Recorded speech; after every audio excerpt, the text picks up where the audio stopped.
The World Economic Forum will hold its annual meeting 2022 in the Swiss ski resort town of Davos from May the 22nd to the 26th. This is the first global in-person leadership event since the start of the pandemic.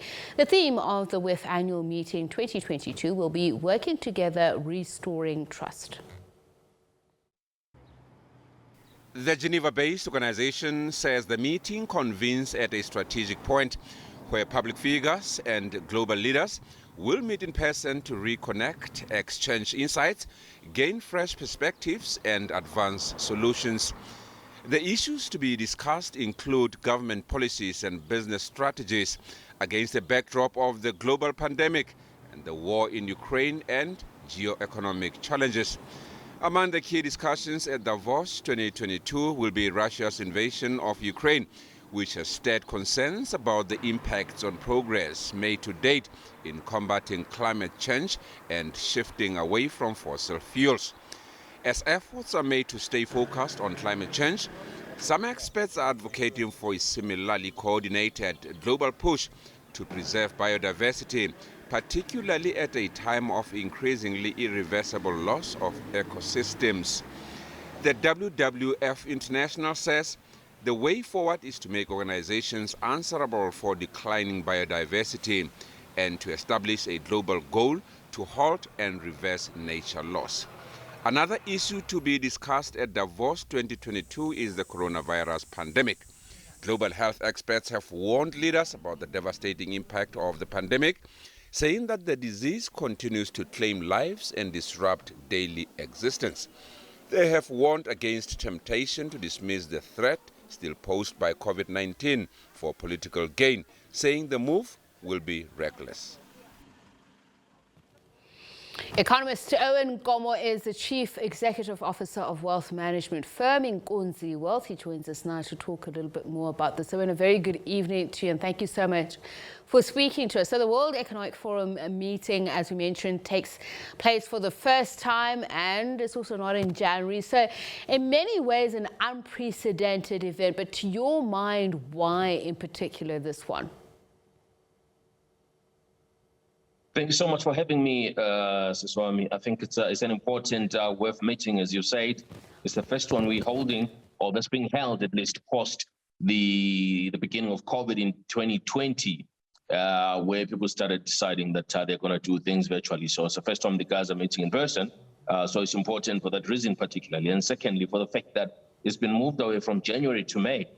It used to be a beginning of the year event, but because of the huge probability of infections in the winter in Europe, which happens to be in January, the guys decided to move it up to May, where there's a little bit accommodative in Europe. And I think it's important, given the backdrop of the war in Ukraine, with the invasion there by Russia, and given the fact that the global economy is coming to a serious standstill in terms of the recovery, and there's more and more recognition of the fact that global warming and all these environmental and natural disasters that have plagued the world, particularly South Africa, as we've seen over the past few months, and in fact today with some heavy rain coming through in Durban, I think global warming and issues of environmental importance are going to be at the forefront of the conversations that happen in Switzerland. All right, let's just take it step by step there, Owen. Is this the first Davos that's happening at a time where we're seeing more geopolitical and economic turmoil than in decades? And of course, the Ukraine, as you say, is going to most likely overshadow a lot of things. But is this, the biggest event or the biggest geopolitical disruption that we've seen that Davos takes place in? Over the past 50 years, there's been other, issues of global importance, and that's basically when Davos started about 5 decades ago. So there certainly have been instances where the conference was held under global tumult. But I certainly think, at least in our living memory, this is certainly one of the most poignant times during which the WEF is being hosted at SABC, so definitely. So global challenges need global solutions, and the question is, are we going to see that, and whom or what will be able to push for that in Davos? Well, look, it's going to be a very difficult one. It's going to be a very difficult one because, as you're aware, given the current challenges in Russia and Ukraine, one would have thought that this creates a platform for both parties, at least to engage together with the rest of the world's leaders. But Mr. Putin said in uncertain terms he's not going to be attending Davos this year. We only have the president of Ukraine going to attend, and he's going to address some of the all the leaders that are going to be attending WEF, because certainly the Russia-Ukraine impasse is at the forefront of these conversations. But it's not great because Putin is not there to at least be part of the conversation. But we cannot be surprised by that, because the man is obviously out for full blood against the Ukrainians. And it's actually, this thing is exacerbated by the fact that there's quite a lot of key countries in the world that are supposed to pronounce, according to at least the Western nations and the Europeans, they should have pronounced their support for Ukraine, countries like Brazil and China, but they've blatantly said they're not going to do that. So we're starting to build, a major divide at the moment, and people are talking about a major power shift from the West to sort of the East, partnered there with Russia, and it's certainly going to make for very interesting discussions, at least during this Davos session. And we know the geographical divide is there, Owen, whether people want to admit it or not. And there can be no recovery without trade or investment recovery. And it's important to have a geographical context of that economic context. So if we look at the outlook for inflation, for example, what that means for the cost of living crisis is different in, the north, the global north, than it is in the south. Yeah, look, I mean, the inflation is actually, so it's playing out a very, very different game this year. We are seeing inflation pushing aggressively everywhere in the world. The countries that still have manageable inflation, probably a handful at this stage. We've got America battling with 7.5% inflation, Europe battling with 6.5% inflation. South Africa's inflation just got to 6%. And we are starting to see the rest of the developing countries battling with the advent of, inflation that hasn't been seen in decades. And I do think that that causes a lot of problems from an economic perspective. We were thinking that we're just going to start seeing a recovery of global economies post-COVID.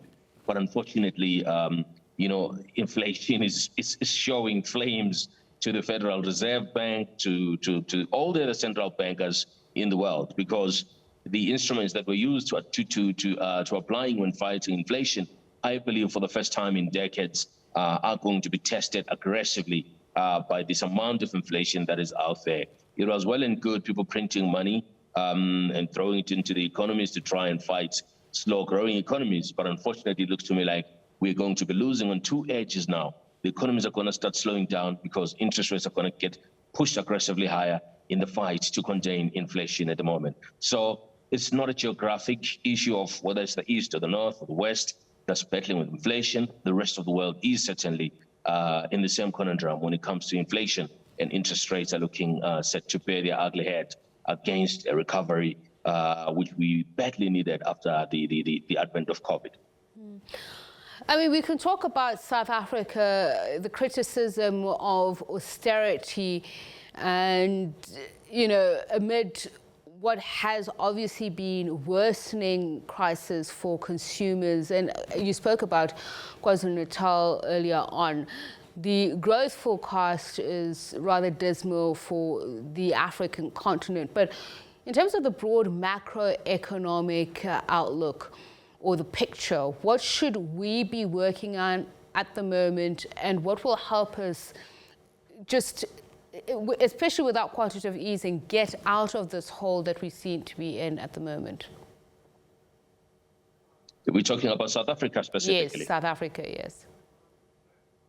Well, South Africa's biggest challenge is that, unfortunately, unlike the big European countries, unlike America, unlike China, we haven't actually had the privilege of printing money as much as we would want to print the cash and plug it into the economy and drive all this infrastructure development that we need that's going to drive just the creation of jobs. We are not seeing an aggressive enough fight against unemployment. And as I've said, some of the instruments that the developed countries have access to, we do not have as much of access to those. And one would certainly worry that if we had started plugging a lot of money into the system, would we be able to contain the inflation that would be a result of that? And I think that, it's always a double-edged sword when you discuss this with our fellow economic participants that give strategic, advice on how tools available to the central bank should be used. I think the one thing that we're lucky to have as a country is the fact that the central bank has a very transparent way in which they try to fight inflation, and they're always going to stick to that. And they're going to chase inflation through interest rates, as we've seen in the past week, with a 50 basis points increase in interest rates to try and fight inflation. But unfortunately, as a good governor has said before, we are not getting everything else, being ticked by the government, by the private sector and the union, so that the economy can move in one direction. It's only the Reserve Bank that has given us consistent guidance, and they've stuck to their guns. But everyone else just keeps talking a very big game, a big story, and they're not following through with actions. For example, the amount of spend being put into infrastructure in the country, I don't believe that we're going to be able to spend the 800 billion odd that was purported by President Ramaphosa a few years ago, which I think by now it should be in excess of R1 trillion. And also given the fact that the economy is going through a very sluggish patch, I think that the government needs to do more actually to try and drive any semblance of growth out of our economy to be so. But with all of those things being said, I think that the near future doesn't look so great, given where the price of fuel is. 1 liter of petrol might cost us anything in the region of $25. Diesel must cost us 26 rands in the near future. In fact, in this month that we are in, and maybe in June, we might see increases in the price of fuel given a weaker currency and oil prices which have not gone below 100. And we're struggling with Eskom, which is the biggest Achilles tendon for South Africa. We need to make sure that Eskom is sorted out. I'm not sure how. I asked Under Director a while back how much he needs to turn this whole thing around and maybe just throw all the current infrastructure out. It didn't have an idea. So that worries me in the sense that it says probably Eskom doesn't know how big the problem is and how much money they need to give us a permanent solution. And trust me, without electricity, there is no way we are going to consistently attract investors.